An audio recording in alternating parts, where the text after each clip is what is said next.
What does she see? We're gonna roll again. It is another well-lit room with multiple alcoves. Ooh, a 10. A unique, and there is a danger, and there is a treasure. It is a unique room, so our white die tells us which unique room it is. 4. It is an armory of some kind. Okay. Oh no, this might be bad. Or it might be awesome. Okay, so we're gonna have a combat in this room. What it is, we will find out soon. Zargo peeks her head in through the crack of the door. She can see a well-lit room. She can see small alcoves lined with mannequins with sets of armor on them and weapons leaning against walls and in weapon stands. Does she see any dangers immediately by peeking into this room? Now, there's a lot of corners and there's a lot of coves, so the chances of her seeing whatever danger lurks in here, I'm going to say is very unlikely. Can she see a danger as she peeks into this door? Very unlikely. 74. That is going to be a no. So it seems all clear. She says back to Vega. All right, Vega. It seems clear. It's an armory of sorts. Follow me. So they peek their head in, and as they do, well, they don't peek, they already peeked their head in. They are going to walk into this room. Now we need to find what combat is in this room. Okay, so did either of these two here? Man, they have really low HP. This might be another quick fight. This is supposed to be a severe fight. And the XP adds up, but I'm starting to think, I don't know. They might have to make some of these fights a little harder. But if you put a third one in there, they get a third attack, and a lot of bad stuff can happen. We'll play it how it's laid out. So, all right. But do these two halflings hear our heroes coming in? I'm gonna say it's probably very likely. So far, they haven't had any reason to being really quiet. They are being cautious, but they're not actively stealthing. So I'm gonna say it's very likely. Do either of these halflings hear our heroes come in? 02 extreme yes. All right, so extreme yes. They heard them as they were in the other room talking. So they pick hiding spots. And they are gonna lay in wait for these two heroes to come in. And Vega and Zargo walk in. They don't see anything. They have no reason to be suspicious. They start to let their guard up as they kind of enter into the middle of the room. And they are going to be ambushed by our two halflings in this room. Okay, so we're going to go into combat. We're going to add a turn for both of these. And I'm going to give them both a +4 on their initiatives. I know that's not an actual rule in Pathfinder, but it kind of makes sense. If they have the drop on them, I mean, they're not going to necessarily guarantee to go first. It's not a surprise round kind of thing. But I feel like it does up the likelihood of them going first. They're unseen. I know there are rules for that, whereas anybody acts doesn't. They get a flat foot. Well, it's not flat foot anymore. It's off guard penalty to anybody who unnoticed to them. Blah blah blah blah. Point is, I'm gonna roll for them. Perception for everybody. Actually, I'm gonna roll their stealth. Do they have good stealth? A 7 and a 5, but I'm gonna add 4 to those as well. I'm gonna roll red and blue for our two enemies. Okay, cool. So our heroes get to the middle of the room, and from behind one of the walls, the halfling troublemaker sneaks up. Vega sees her just in time.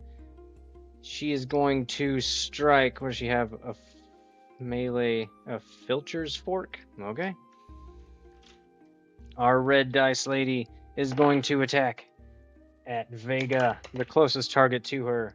An 8 plus a 9 is going to be a 17.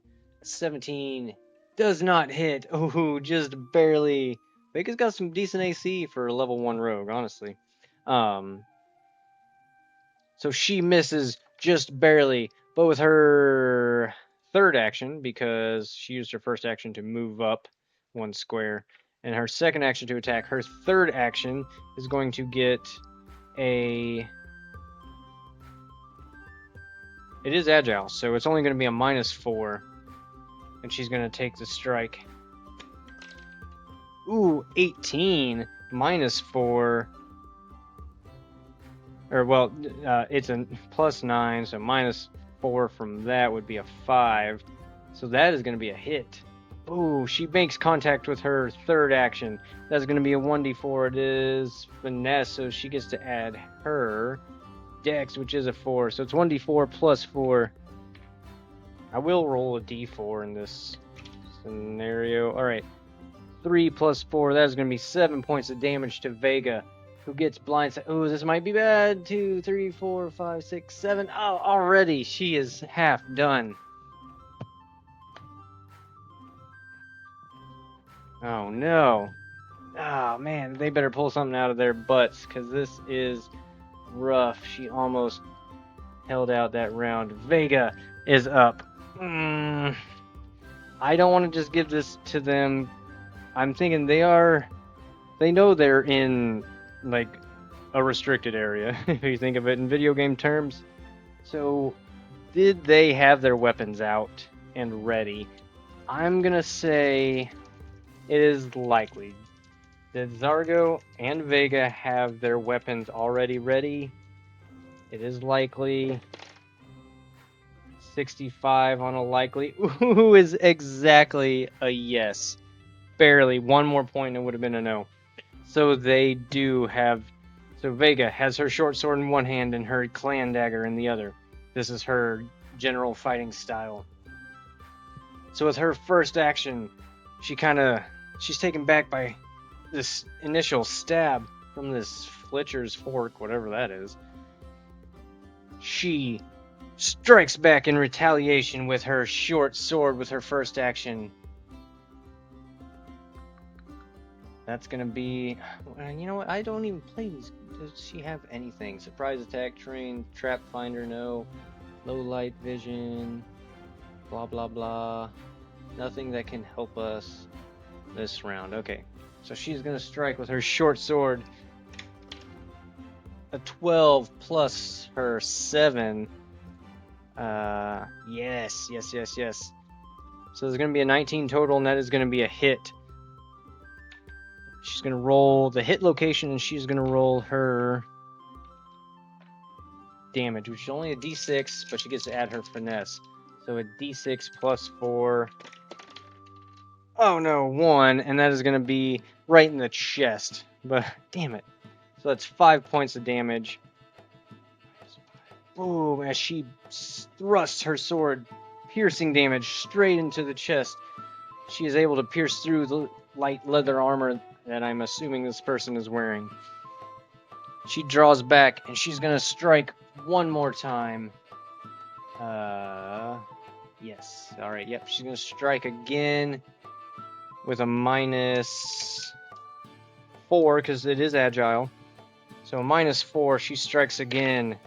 Ooh, a 12.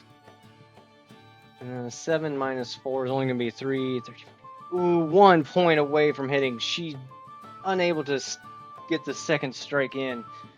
She's going to use her third action to... She's going to move away. She's going to kind of backtrack a little bit. 5 foot. And then maybe that way... she'll move back another one too. 10, 15, because that was 2 diagonals. So she's gonna use her last action to make some distance between her and if this, the other person, they don't even know the other one is here yet. If this enemy makes an attempt to chase her, maybe she'll be flanking with Zargo. All right. So that was Vega's turn. Next up, we are at Zargo. Zargo sees Vega getting hit. Zargo retreats a little bit, or not Zargo, Vega. Zargo watches Vega retreat. She is gonna. I'm thinking she has her shield in one hand and she's only one-handing her bastard sword right now. So she's gonna first action move up to here. Second action, she is gonna strike at this halfling with a 6 plus a 9. I'm certain it's a 9. Is one shy of making contact. So her third action, Zargo is going to raise her shield. Alright, yep. Third action, she's going to raise shield. Because she has a shield, she's been trained with the shield. She knows how to use it and when to use it. Next up, we have the Halfling Street Watcher. She is going to... Does she have... No, she doesn't. Okay.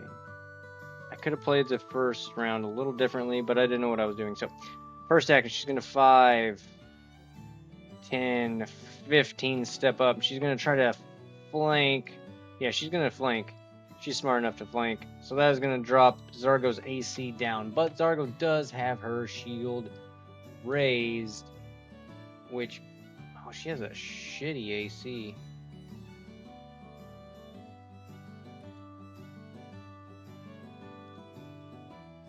Alright, with her shield raised, it's only an 18. Really? Vega has that good of an AC without even having a shield? Whatever. Zargo is saving up for some heavy plate armor. So,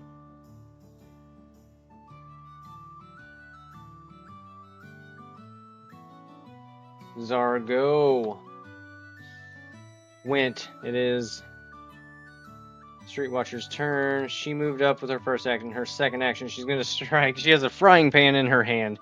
She's going to strike at Zargo with a +9. A 2. Okay, that's only an 11. That is not going to hit. She's going to swing again with her last action. Ooh, a 19. With a -5. It's going to be 19. That's going to hit. Alright, so she is able to hit Zargo, but Zargo does have the option to possibly... So it's only going to be a D4 -1, because it is not finesse, so she cannot add her dex. So it's only going to be a D4 -1. 2 -1. 1 point of damage. Zargo is going to use her reaction this round to shield block. And that is below the shield's hardness, so she takes no damage. Her shield takes no damage. She is able to throw her shield in the way of this frying pan and receive no damage. Nice. She is being flanked, though. That brought it down to a 16. That still would have hit, because she did hit. Okay. Just make sure I did the math right. I'm really bad at mathing. So, the Halfling Troublemaker. I think she is going to stop looking at Vega, and she is going to strike at Zargo now. Now, Zargo already used... She probably should have just absorbed that hit, honestly, because that would have only been 1 damage. I probably played that wrong, but I played it how I played it. I did forget to roll where they got hit, though.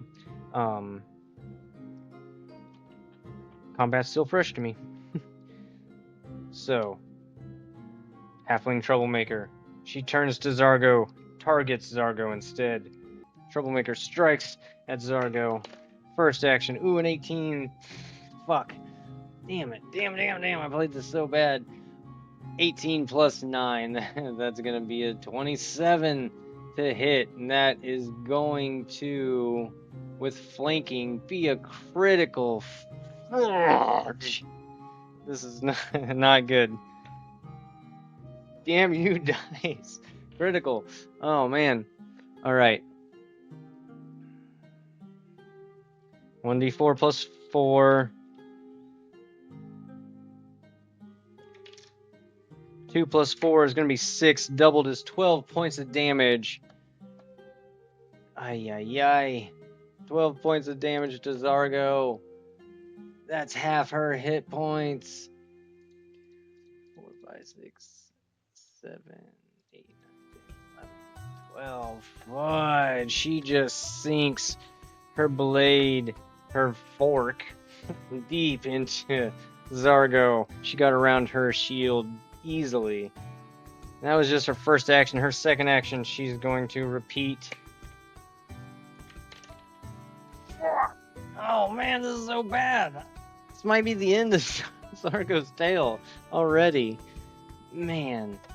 Zargo's only sitting at a 16 with her flat-footed, even though she has a shield raise. This is ridiculous. That's a -4. That's a 19. That's a hit. She hits with a D4 plus 4. 6 is going to be in the leg with 6 more points of damage to Zargo in the leg. 2, 3, 4, 5, 6. Oh my gosh. She has a third action. What is she going to do? I don't like just repeatedly just attack. It's kind of ridiculous. Does she have any abilities that she might do? An egg filled with paint? No, that would be silly to use. She's already in melee combat with her.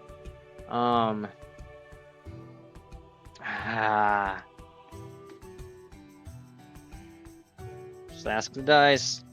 Does she use her third action to attack Zargo? I'm gonna say it's likely. 11, yes, she does. And 11 is a random event.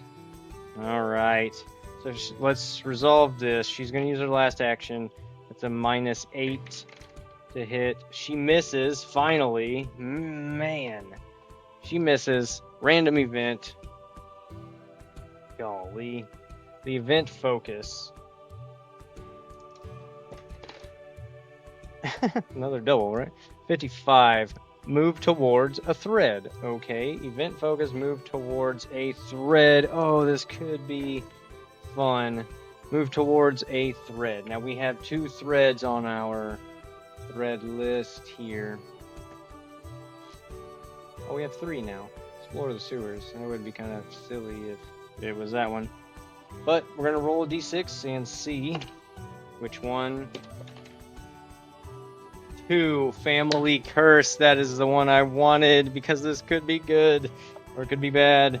I'm hoping good. It's my game, so it's going to be good. Family curse. And it is going to be, I'm thinking this is action. All action. There's a lot of action happening here. What is the nature of moving towards a thread? 100. Waste. And 31. Waste. Failure. The waste of failure. Waste failure. Here's what I'm thinking. I'm thinking Zargo has a curse on her. We know nothing about it. I want it to be something fun, spectacular, and she is getting her butt kicked right now. So I feel like, to me, it makes the most sense that this is like kind of like something dormant inside of her that starts to awaken to as like a defense mechanism to like self-preservation. So if Zargo drops, I'm thinking Zargo's eyes kind of start to glow with this deep yellowish red glow as kind of like that last hit was pulled out, and the blood, Zargo's blood dripping into her hands, almost begins to steam, and her eyes begin to glow. And that is what we're gonna go with for now. Vega's turn. Vega sees this, but her concern is getting this fight taken care of and underway. She was hoping that this halfling would pursue her, but she did not. So this failed. This is failing all around for our heroes, but they are not done yet. She sees her friend getting their butt kicked, so she's gonna move up 5, 10.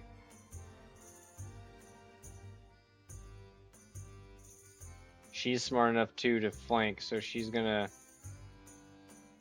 15, 20, because that was her second diagonal move, so that she is flanking with Zargo, and now our halfling troublemaker, she has an even lower AC, and with Vega's second action, she's gonna strike with her short sword. 4? Come on, dice! What are you fucking doing to me? Ay, ay, ay. That's not gonna be enough, you monkey trucker, dude.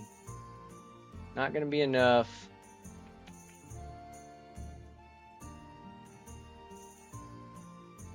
She's gonna try with her last action.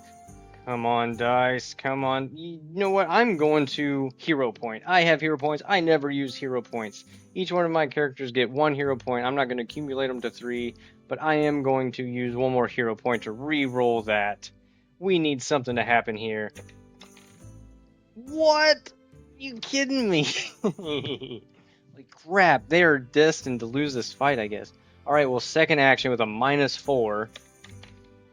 Thank you. 16. That is a 4.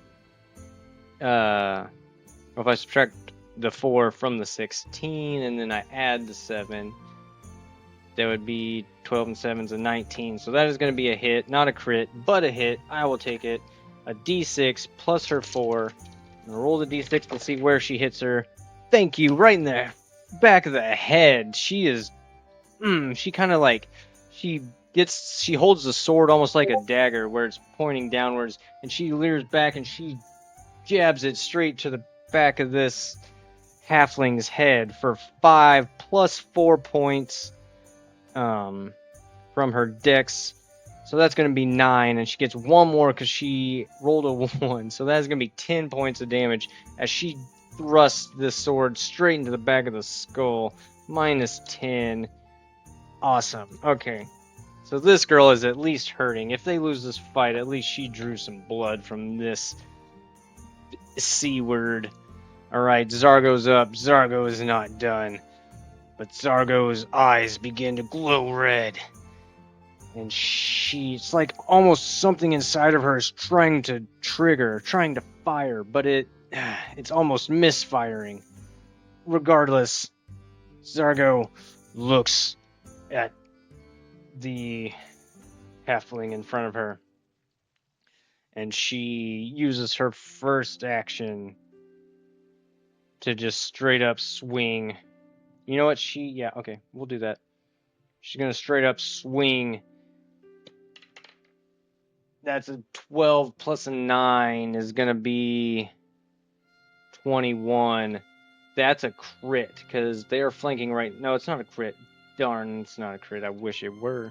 Anyway, 21. She makes contact. That's still going to be a D8 plus 4. I'm looking at the wrong one. Zargo, yeah. D8 plus 4 with her bastard sword. D8 plus 4. Oh, and where is she going to hit her? Zargo... It's kind of like she's doubled over a little bit from the pain before her eyes started to glow, and she swings at the left leg of this halfling, dealing, unfortunately, that's a 2. That's 6 points of damage. Either way, she cleaves this halfling's leg off as the halfling falls to the ground dead. Ooh, blood starts pouring out of the wound. She wiggles around a little bit before the blood loss finally consumes her, and she lays dying on the floor. Now this halfling street watcher behind is at full health. I'm not going to give her a chance to surrender just yet. I think she's going to get angry at seeing her friend die, and she is going to strike... Oh wait, Zargo still has 2 more actions. What am I doing? Zargo in a fit of rage. She drops her shield with a free action. She uses her second action to put her second hand on her sword and her third action to swing with all her might at this halfling who is not being flanked, but she has an AC of 15. It is Zargo's second action, so it's only going to be a +4, but Zargo swings anyway. She misses.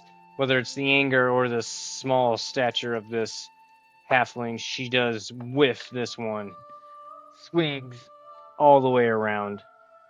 The halfling street watcher is up. She ducks under the sword, and she comes in. She attempts to stab. What does she have? She has a frying pan. She's not going to attempt to stab, but she is going to attempt to kind of uppercut Zargo, who is no longer holding her shield. This lady is blue. She's going to attempt to uppercut Zargo with a 7 plus a 9. And Zargo's only at a 16 right now. Ooh, 16, that meets it.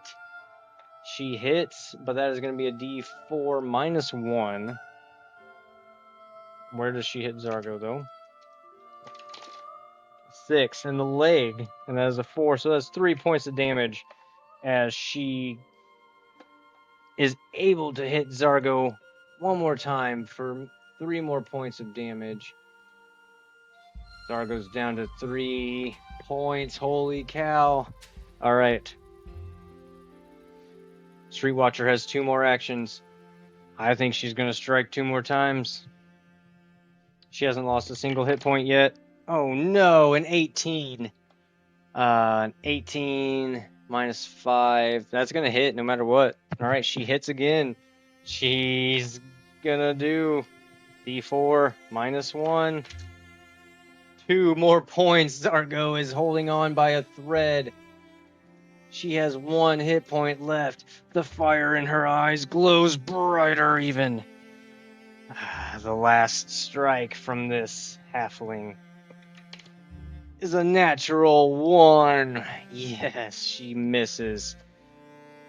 Seeing the glow of Zargo's eyes strikes fear into this halfling's heart. She is unable to even swing her last swing. So this person is out of the battle. Vega is up. Vega 5, 10, 15, 20, 25 foot step. I think she's an elf. She has 30 movement, doesn't she? Yeah, she does. No, I mean, she only moved 25, but still. That's cool. All right, Vega. As she kind of swiftly runs around, flanking, and she stabs in as she's moving all at the same time in a cool, awesome, fluid-looking move. She gets her +7 off the bat. That's 17. That is going to be a hit. Right in it's a D6. Let's see where she hits her. +4. She hits her in the left arm. Oh, that was a 2 +4. That's going to be 6 points of damage. Ooh, yeah. -6. She's only got 2 points left.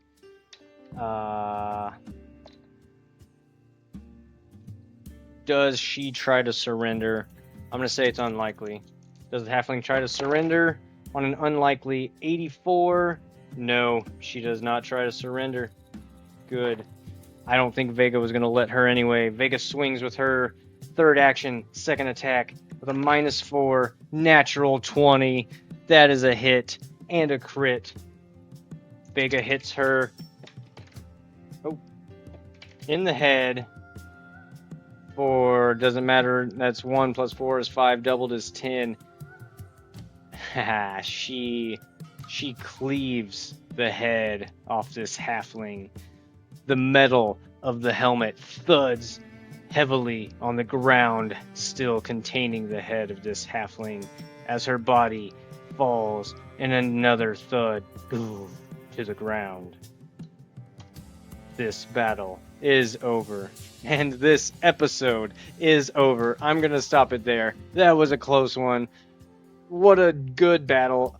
Finally, something fun and tense building. Thank you, anybody, for watching. I'm going to stop her there. I will catch you all again next time, and we can see where the rest of this basement adventure takes us. Thank you all, and goodbye.